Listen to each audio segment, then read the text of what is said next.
रामायण श्री राम की वनवास यात्रा। अयोध्या के युवराज श्री राम, उनकी पत्नी सीता और छोटे भाई लक्ष्मण के लिए वनवास केवल एक दंड नहीं बल्कि धर्म और कर्तव्य की परीक्षा थी।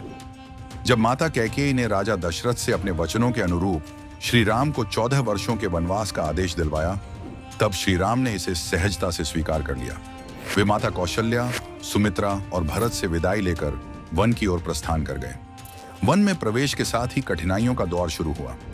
सर्वप्रथम वे तमसा नदी के किनारे ठहरे और अगले दिन प्रयागराज में भारद्वाज ऋषि के आश्रम में पहुंचे। ऋषि ने उन्हें चित्रकूट में निवास करने की सलाह दी।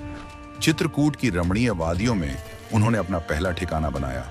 उधर अयोध्या में राजा दशरथ अपने प्रिय पुत्र के वियोग में प्राण त्याग देते हैं। भरत श्री राम को वापस लाने का प्रयास करते हैं, परंतु श्री राम अपनी प्रतिज्ञा को नहीं छोड़ते।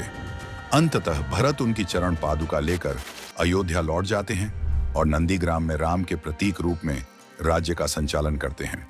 कुछ समय बाद श्री राम पंचवटी नासिक में निवास करने जाते हैं। यहीं राक्षसों का सामना होता है। सूर्पणखा श्री राम पर मोहित होती है, परंतु लक्ष्मण उसके नाक कान काट देते हैं। यह घटना आगे चलकर रावण के सीता हरण का कारण बनती है।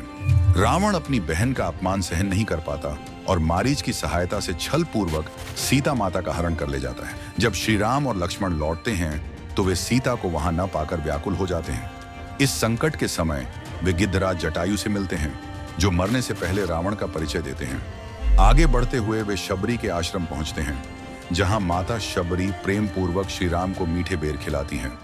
आगे चलकर हनुमान और सुग्रीव से उनकी मित्रता होती है, जो लंका पर आक्रमण की दिशा में पहला कदम साबित होती है। श्री राम की वनवास यात्रा केवल कष्टों से भरी नहीं थी, बल्कि यह एक महान धर्म यात्रा थी, जिसमें उन्होंने आदर्श जीवन, सत्य, प्रेम और संघर्ष का परिचय दिया।